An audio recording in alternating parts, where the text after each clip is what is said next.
ಇಷ್ಟು ದಿನ ತಮ್ಮನ್ನ ಬಹಳ ಪ್ರೀತಿ ಮತ್ತು ಭಕ್ತಿ ಮತ್ತು ಗೌರವದಿಂದ ಮಾತಾಡ್ತಾ ಇದ್ರು. ರಾಜಕಾರಣದಲ್ಲಿ ಟೀಕೆ ಪ್ರತಿ ಟೀಕೆಗಳು ಎಲ್ಲದೂ ಕೂಡ ಇರುತ್ತೆ. ಮೆಂಟಲಿ ಪ್ರಿಪೇರ್ ಆಗಿದ್ದೀರಾ ಅಥವಾ? ಅದು ಸಹಜ, ರಾಜಕೀಯ ಮಾಡೋದು ಸಹಜ, ಅದಾಗೆ ಆಗುತ್ತೆ. ಅದೆಲ್ಲನೂ ನುಂಗ್ಬೇಕು ನಾವು. ಸಾರಲ್ಲಿ ಒಂದ್ಸತಿ ಮೆಣಸಿನ್ಕಾಯಿ ಸಿಗುತ್ತೆ, ಬಹುಶಃ ಇದು ನಮ್ಮ ರಾಜಕೀಯದಲ್ಲಿ ಪ್ರತಿದಿನಾನು ಸಿಗತ್ತೆ ಅಂತ ಅನ್ಸುತ್ತೆ. ಅದು ಪರವಾಗಿಲ್ಲ.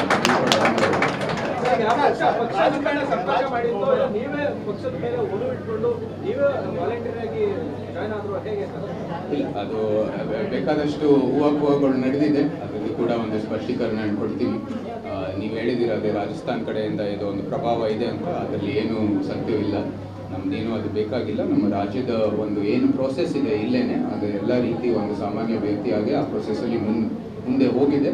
ನಮ್ಮ ಪಕ್ಷಕ್ಕೆ ನಾವು ಅಭಿನಂದನೆಗಳನ್ನು ಹೇಳಬೇಕು. ಯಾಕಂದರೆ ಡ್ಯೂ ಪ್ರೋಸೆಸ್ಸಲ್ಲಿ ಇದು ನಿಜವಾಗ್ಲೂ ಸೈಲೆಂಟಾಗಿ ಮುಂದುವರಿತಾ ಹೋಯಿತು. ಅದು ಸರಿಯಾದ ಸಮಯದಲ್ಲಿ ಅದರ ಒಂದು ಮಾಹಿತಿ ಎಲ್ಲ ಸಿಕ್ಕಿದೆ. ಅದರ ಜೊತೆಗೆ ನಿಮಗೆ BJP ಅಂತ ಪಕ್ಷದಲ್ಲಿ ನೀವು ನೋಡಿದಿರ, ಸೆಂಟ್ರಲ್ ಲೀಡರ್ಶಿಪ್ ಇಂದ ಹಿಡಿದು ಪ್ರಧಾನಮಂತ್ರಿಯವರಿಂದ ಹಿಡಿದು ಇಲ್ಲಿ ಕಾರ್ಯಕರ್ತರವರೆಗೆ ಒಂದು ಕನ್ಸಿಸ್ಟೆಂಟ್ ಆದ ಸಿದ್ಧಾಂತ ಇದೆ, ನಂಬಿಕೆಗಳಿದೆ ಮತ್ತು ಅಭಿವೃದ್ಧಿಯ ಮಾರ್ಗ ಎಲ್ಲ ಕೂಡ ಒಂದು ಸ್ಥಿರತೆ ಇದೆ. ಸೊ ಅದಕ್ಕೆ ನಾನು ಈ ಪಕ್ಷದ ಆಯ್ಕೆ ಇದೆ. ಮತ್ತು ಅದ್ರ ಜೊತೆಗೆ ನನ್ನ ನಂಬಿಕೆಗಳು, ನನ್ನ ಏನು ದೃಷ್ಟಿಕೋನವಿದೆ ಅಭಿವೃದ್ಧಿಗಾಗಿ, ಆ ದೃಷ್ಟಿಕೋನದ ಜೊತೆ ಮತ್ತು ಪಕ್ಷದ ಒಂದು ಹೊಂದಾಣಿಕೆ ಇದೆ ಅಂತ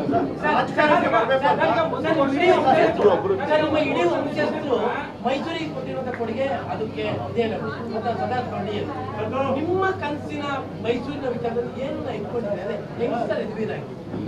ಅದೇ ನಮ್ಮ ನಿನ್ನೆ ನೀಡಿದ ಸಂದೇಶದಲ್ಲಿ ಅದೇ ಹೇಳಿದ್ದು, ನಮ್ಮ ಪೂರ್ವಜರು ಕೊಟ್ಟಿರ್ತಕ್ಕಂಥ ಕೊಡುಗೆಯಿಂದಾನೇ ನಮಗೆ ಇಲ್ಲಿ ಜನರು ಇದು ಸ್ವಾಗತ ಮಾಡಿ ಇಷ್ಟೊಂದು ಗೌರವ ಮರ್ಯಾದೆ ಕೊಡೋದು. ಅದೆಲ್ಲಕ್ಕೂ ನಾನು ಚಿರಋಣಿ ಆಗಿದ್ದೀನಿ. ಆ ಋಣವನ್ನು ತೀರಿಸಲಿಕ್ಕೆ ನಾನು ಇವತ್ತು ನಮಗೆ ಒಂದು ಅವಕಾಶ ಕೊಡಿ ಅಂತ ಕೇಳ್ತಾ ಇರೋದು. ಅದರ ಜೊತೆಗೆ ನನ್ನ ಮುಂದುವರಿತಾ ಹೇಳ್ತೀನಿ, ನನ್ನದೇ ಒಂದು ಕನಸಿರುತ್ತೆ. ಅದಕ್ಕೆ ಹೇಳೋದು ಭಗವದ್ಗೀತಾದಲ್ಲಿ ನಮ್ಮದೇ ಒಂದು ಡೆಸ್ಟಿನಿಯನ್ನು ಸೃಷ್ಟಿಸಲು ಅದು ಇಂಪರ್ಫೆಕ್ಟ್ ಆಗಿದ್ರೂ ಕೂಡ ಅದನ್ನ ನಾವು ಮುಂದುವರಿಬೇಕಾಗಿರೋದು ಭಾಳ ಮುಖ್ಯ ಅಂತ.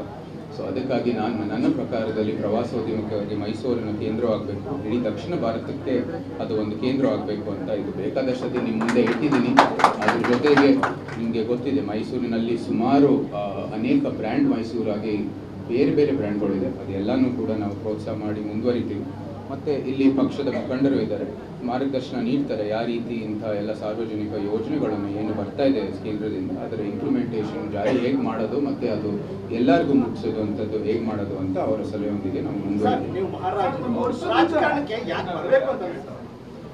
ಅದೇ ಹೇಳಿದ್ವಿ, ಮಹಾರಾಜರು ಅಂತ ಅದರೊಂದು ನಂಬಿಕೆ ಇರುವಂಥದ್ದು ನಿಜವಾಗ್ಲೂ ಸಂವಿಧಾನ ಪ್ರಕಾರ, ಕಾನೂನು ಪ್ರಕಾರ ಹಾಗೂ ದೇವ್ರ ಮುಂದೆ ಎಲ್ಲರೂ ಸಮಾನ ವ್ಯಕ್ತಿಗಳು. ಸೊ ಅದಕ್ಕಾಗಿ ನಮಗೆ ನಿಜವಾದ ಅಧಿಕಾರ ಬೇಕಾದರೆ ಇದು ರಾಜಕೀಯ ಜೀವಕ್ಕೆ ನಾವು ಎಂಟ್ರಿ ಕೊಡಲೇಬೇಕಾಗಿದೆ. ಸೊ ಅದರಿಂದ ಜನರ ಪ್ರತಿನಿಧಿಯಾಗಿಯೇ ನಾವು ಮುಂದುವರಿಬೋದು ಈ ಎಲ್ಲ ಕೆಲಸಗಳನ್ನು. ಅದ್ರ ಜೊತೆಗೆ ನಮ್ಮ ತಾತನವರು ಇದೇ ಮೈಸೂರನ್ನು ಇದು ಭಾರತಕ್ಕೆ ಮರ್ಜ್ ಮಾಡಿದ ನಂತರ ಕಾರಣ ಏನಂದರೆ ನಮ್ಮೆಲ್ಲರಿಗೂ ನಮ್ಮದೇ ಒಂದು ಡೆಸ್ಟಿನಿ ಸೃಷ್ಟಿಸಲು ಅವಕಾಶ ಸಿಗಬೇಕು ಅಂತ. ಅದು ನಮಗೂ ಯಾತಕ್ಕೆ ಸಿಗಬಾರ್ದು? ಬರೀ ಪಾರಂಪರೆ ಬಂದಿರೋದ್ರಿಂದ ಆ ಒಂದು ರೂಪದಲ್ಲಿ ಸರಿ ಅದು ಮುಂದುವರಿಯುತ್ತೆ ಪಾರಂಪರೆ, ಬಟ್ ನಮ್ಮದೇ ಒಂದು ಜೀವನ, ನಮ್ಮದೇ ಒಂದು ವೃತ್ತಿ ಜೀವನವನ್ನು ನಾವು ಸೃಷ್ಟಿಸಬೇಕಾಗಿರೋದು ಭಾಳ ಮುಖ್ಯ.